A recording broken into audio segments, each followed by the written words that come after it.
अच्छा, further question या practice करने से पहले, ठीक है, मैं आपको एक छोटी सी चीज बता रहा हूँ। जैसे हमने आर्गुमेंट में एक प्रॉपर्टी सीखी थी ना, कि argument of Z1 multiplied bye Z2, है ना, that is equal to argument of Z1 plus argument of Z2। ठीक है, अब यहां पर ज्यादा क्लैरिटी आएगी अगर हम ऑयलर फॉर्म की थोड़ी हेल्प ले लेते हैं। जैसे कि Z1 को मैं इस तरह से लिख सकता हूँ, modulus of Z1 multiplied by e raise to the power iota theta 1। ठीक है, और Z2 को हम ले लेते हैं, that is equal to modulus of Z2 e raise to the power iota theta 2। Okay, और थीटा 1 थीटा 2 क्या है, argument of Z1 and argument of Z2, ये याद रखेंगे।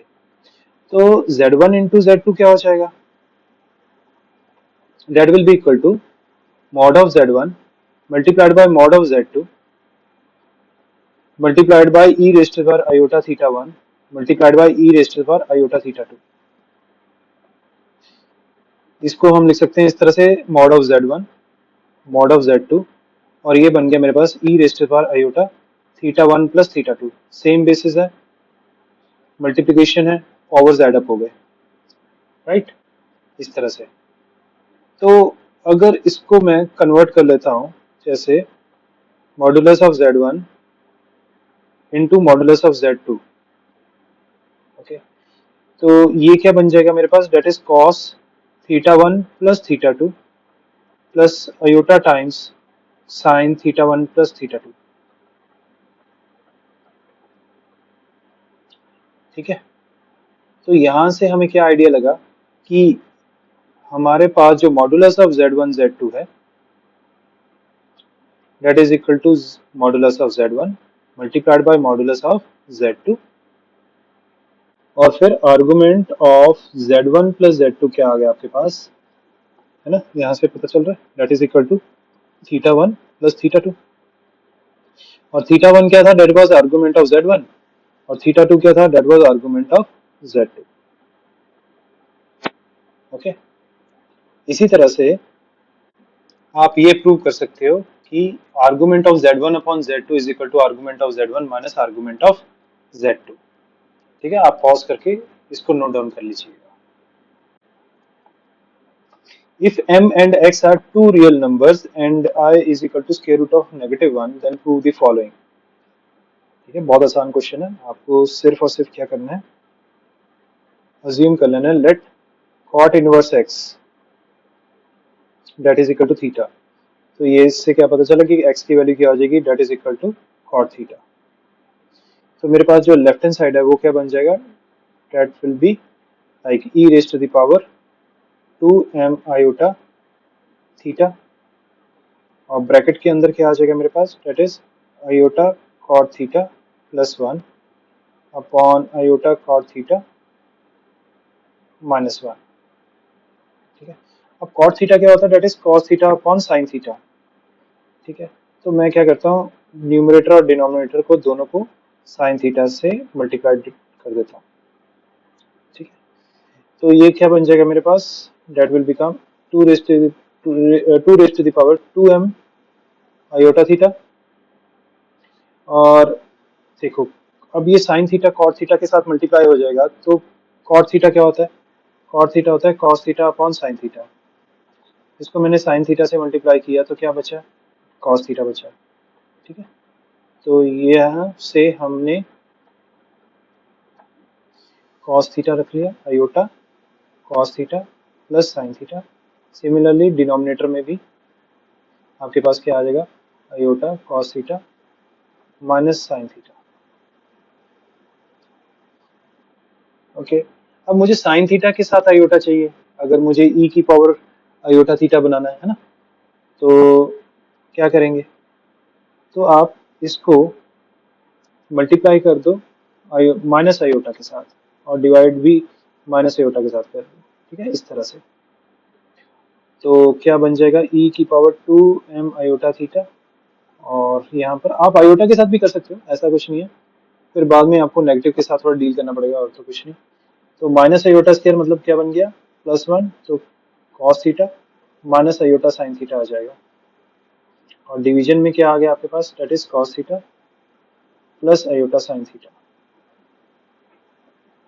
तो मतलब आपके पास फाइनली, ठीक है, cos 2 by अब इसको हम 5 by कैसे 3 लिख सकते हैं, plus e raised to iota the power sine 2m iota theta, 2 pi by 3, इस तरह से और ये ये आंसर आपके आ गया पास आ इसका। जाएगा e की पावर। ठीक है, यहाँ पर मैंने एक छोटी सी चीज मिस कर दी, यहाँ पर पावर में m था, ठीक है, तो ये बन जाएगा e की पावर माइनस आयोटा थीटा, और यहाँ पर आ जाएगा e की पावर iota theta whole to the power m। Okay, that will become e raised to the power 2m iota theta, और मल्टीप्लिकेशन में आ जाएगा e raised to the power -2 iota theta whole to the power m। तो ये आप इस तरह से इसको सॉल्व कर सकते हैं, 2m आयोटा थीटा और इधर क्या आ जाएगा -2m आयोटा थीटा, है ना, and that comes out to be 0, and ultimately it comes out to be 1, which is nothing but your RHS।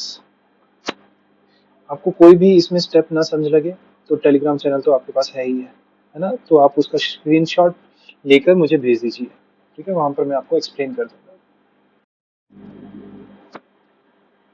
बहुत छोटा सा कंसेप्ट है, लॉगरिथम ऑफ कॉम्प्लेक्स नंबर।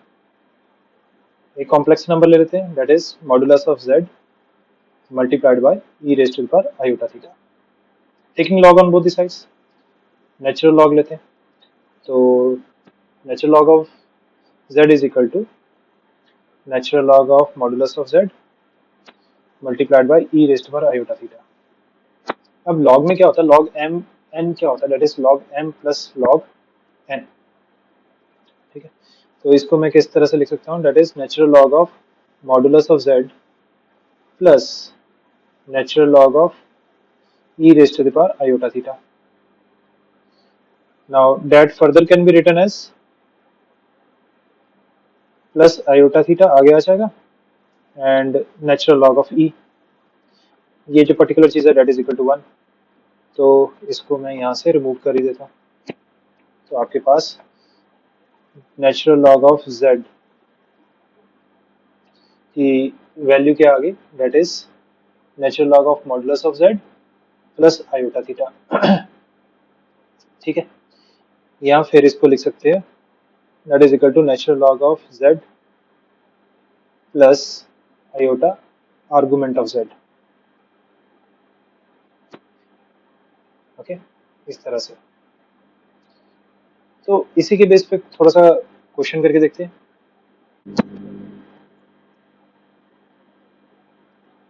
एक बेसिक से क्वेश्चन से स्टार्ट करते हैं। लॉगरिथम ज्यादातर तब लगाते हैं जब पावर में वेरिएबल आ जाए, वेरिएबल की पावर में वेरिएबल आ जाए, है ना, यहाँ पर आयोटा की पावर में आयोटा आ रहा है कुछ इस तरह से, तो मैं इस वाले पर्टिकुलर टर्म को z लेके चलता हूँ, z is equal to 1 plus iota whole to the power negative of iota, taking log on both the sides, तो natural log of z equals to क्या बन जाएगा, that is natural log of 1 plus iota, है ना, whole to the power minus iota, तो minus iota आगे आ जाएगा, ठीक है। अब यहाँ पर क्या करना है, 1 प्लस आयोटा जो है 1 प्लस आयोटा, तो रियल पार्ट क्या है इसमें, दैट इज 1, इमेजिनरी पार्ट क्या है, दैट इज ऑल्सो 1, तो 1 स्क्वायर प्लस 1 स्क्वायर का होल अंडर रूट, ठीक है, ये कैलकुलेट करेंगे, that comes out to be √2। In general अगर मैं कहूँ, अगर आपके पास a प्लस आयोटा b है, तो आपको डिवाइड और मल्टीप्लाई किससे करना है, that is a square plus b square के होल अंडर रूट से, ओके, तो इससे क्या आ जाएगा, इससे हमारे पास 1 प्लस आयोटा जो है that will become square root of 2, ठीक है, और 1 upon √2 plus 1 upon √2 iota, okay, तो ये चीज हमने यहाँ पर प्लग इन कर देनी है, so that will become minus iota natural log of square root of 2, और ब्रैकेट में आ जाएगा square root of 2 plus 1 upon square root of 2 iota, ठीक है। इट इज सिमिलर टू जब हम मैक्सिमम और मिनिमम ऑफ निकालते होते हैं ना, इसका a sine theta plus b cos theta का, वो चीज़ है ये। ठीक है, तो यहाँ से 1/√2 को हम cos के फॉर्म में लिख लेते हैं। डेट बिकम्स cos 45 डिग्री या 5/4, और इसको हम लिखेंगे आयोटा साइन 45 डिग्री या फिर साइन 5/4। ठीक है ना, यहाँ पर मेरे पास नेचुरल लॉग ऑफ z क्या बन गया, that is negative of iota natural log of √2, और ब्रैकेट के अंदर क्या आ गया मेरे पास, that is e raise to the power iota 5/4। ठीक है, अब ये log mn वाली कंडीशन आ गई, तो वो क्या होती है, that is log natural log of √2 plus natural log of e raise to the power iota 5/4। So that will become negative of iota natural log of √2, और ये बन जाएगा प्लस आयोटा 5/4, माइनस आयोटा से मल्टीप्लाई किया तो ये बन जाएगा minus iota natural log of √2, और ये बन गया प्लस 5/4। ठीक है, तो basically natural log of z equals to 5/4 minus iota times natural log of √2 आ गया। तो z क्या हो गया, ये e उधर जाके बेस में चले जाएगा और सारा कुछ पावर में आ जाएगा, 5/4 minus iota times natural log of √2। इसको मैं फर्दर कैसे लिख सकता हूँ, तो ये बन जाएगा z equals to e to the power 5/4, ठीक है, multiplied by e to the power, ये जो माइनस का साइन है ना, ये अंदर लेके जा रहा हूँ। चलो पहले तो एज इट इज ही लिख देता हूँ, कंफ्यूजन ना हो जाए। Minus iota natural log of √2, और √2 को मैं कैसे लिख सकता हूँ, है ना, 2 to the power 1/2। So that becomes e to the power 5/4 multiplied by e to the power, ये जो माइनस साइन है ये लॉग के अंदर लेके जा रहा हूँ, वो पावर के फॉर्म में जाएगा, तो e to the power 2 to the power -1/2 बन जाएगा। ठीक है, अब e to the power iota theta क्या होता है ना? तो इसको मैं कैसे लिख सकता हूँ, e to the power 5/4 multiplied by cos of natural log of, है ना, 1/√2 plus iota times sine of natural log of 1/√2। ठीक है, e रेस्ट पर आयोटा थीटा यही होता है ना, cos theta plus iota sine theta. Okay, and बस इसको फिर डिस्ट्रीब्यूट कर देना है, e की पावर 5/4 है, cos नेचुरल log of 1/√2 plus iota times e to the power 5/4 sine natural log of 1/√2। ठीक है, और आपको क्वेश्चन में यही पूछा गया था, you have to represent it in the form of a plus iota b। ठीक है, तो ये इसका फाइनल आंसर है।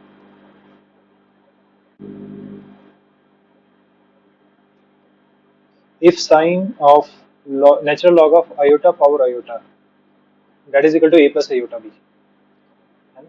तो find the values of a and b and hence find cos of log natural log of iota power iota। ठीक है, मतलब आपको दिया गया है कि a plus iota b जो है that is equal to sine of natural log of iota power iota।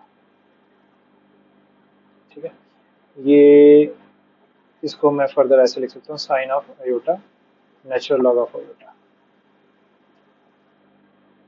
ठीक है, अब इसको मैं फर्दर किससे लिख सकता हूँ, साइन ऑफ, अब ध्यान से देखिएगा मैं क्या कर रहा हूँ, आयोटा। ठीक है, आपको ये याद आना चाहिए मैंने कब करवाया था ये चीज़ आपको, natural log of modulus of iota plus iota argument of iota. ठीक है, इसी लेक्चर में करवाया स्टार्टिंग में, बस एक बारी गो थ्रू हो जाना दोबारा से। ओके, अगर आपको ये चीज़ याद नहीं आ रही तो एक बारी गो थ्रू हो जाना। तो इसको मैं कैसे लिख सकता हूँ, आयोटा। अब लॉग, ये जो मॉडुलस ऑफ आयोटा होता है डेट इज 1, तो ये नेचुरल लॉग ऑफ 1 आ गया। ठीक है, और अगर मैं बात करूं आर्गुमेंट ऑफ आयोटा की बात करूं, डेट इज बेसिकली 5/2। ठीक है, सो दिस बिकम्स, अच्छा, लॉग ऑफ 1 इज 0, तो साइन ऑफ ये क्या बन जाएगा, आयोटा स्क्वायर 5/2। आयोटा स्क्वायर 5/2 का मतलब क्या हो गया, -5/2। अच्छा, साइन 5/2 होता है 1, तो माइनस साइन π/2 क्या हो जाएगा, डेट इज इक्वल टू -1। ठीक है, तो यहाँ से मुझे पता चला अगर ये a प्लस आयोटा बी के बराबर है तो a की वैल्यू क्या आ गई, डेट इज इक्वल टू -1, और b की वैल्यू क्या आ गई, डेट इज इक्वल टू 0। अच्छा, तो cos of natural log of iota रे पावर आयोटा क्या होगा, है ना, डेट इज नथिंग बट, है ना। अब जो कॉस थीटा होता है उसको मैं कैसे लिख सकता हूँ, that is equal to square root of 1 minus cos square theta, 1 minus, sorry 1 minus sine square theta. तो साइन स्क्वायर और थीटा की जगह क्या है मेरे पास, natural log of iota power iota. अब इसकी वैल्यू हम ऑलरेडी निकाल चुके हैं, डेट इज इक्वल टू -1, है ना। तो ये बन जाएगा square root of 1 minus negative of 1 whole square, which is equal to square root of 1 minus 1, which is equal to 0। That is it. अच्छा, किसी और तरीके से भी सोच सकते थे हम, कैसे, देखो आयोटा की पावर जो आयोटा है इसको आप कैसे सोच सकते हो। मैं देखो आयोटा को, तुम आयोटा की पावर आयोटा जो है ना, इसको मैं इस तरह से तो लिख ही सकता हूँ। मतलब आयोटा को किस तरह से लिख सकते हैं हम, that can be written as e raise to the power iota 5/2, और एक बाहर आयोटा लगा हुआ है। ठीक है, ये तो आयोटा को तो इस तरह से लिख सकते हैं ना, ई की पावर आयोटा 5/2 ऑयलर फॉर्म में। तो ये क्या बन जाएगा आपके पास, ई की पावर आयोटा स्क्वायर 5/2, दैट इज -5/2। बस ठीक है, वहां से आपके पास फिर आपने क्या निकालना था, साइन ऑफ, है ना, sine of natural log of iota power iota. तो यहाँ से आपके पास क्या आ जाएगा, sine of natural log of e raise to the power -5/2, तो that becomes sine of negative 5/2, which is equal to -1। तो एक ये ऑल्टरनेट वे भी है। Okay, find the general value of log 5 iota to the base 2। तो log 5 iota to the base 2 को कैसे लिख सकते हैं, बेस चेंज प्रॉपर्टी के साथ हम log 5 iota अलग कर देते हैं, डिवीजन में log 2 अलग कर देते हैं, और दोनों के बेस में क्या रख देते हैं, e। तो इसको मैं फर्दर कैसे लिख सकता हूँ, 1 अपॉन नेचुरल लॉग ऑफ 2, और log of complex number z, उसकी उसको कैसा लिखा जाता है ना, that is log of modulus of z। ठीक है, और फिर क्या था, plus iota times argument of 5 iota. ठीक है, प्लस 2n पाई। ठीक है, इस तरह से। तो इसको मैं कैसे लिखूंगा further, that is 1 upon natural log of 2। अब मॉडुलस ऑफ 5 आयोटा क्या होगा, that will be natural log of 5 only। ठीक है, और आर्गुमेंट ऑफ 5 आयोटा क्या होगा, argument of 5 iota comes out to be 5/2, क्योंकि y एक्सिस, मतलब y एक्सिस तो नहीं कहेंगे, इमेजिनरी एक्सिस के ऊपर लाई करता है 5 आयोटा। ठीक है, तो वहां से मुझे पता चला कि ये iota 5/2 plus 2n pi, n belongs to integers. Okay, तो ये मेरे पास आंसर आ गया इस चीज़ का, दैट इज इट। उन्होंने जनरल वैल्यू पूछी हुई थी, ये इसका जनरल वैल्यू आ गया।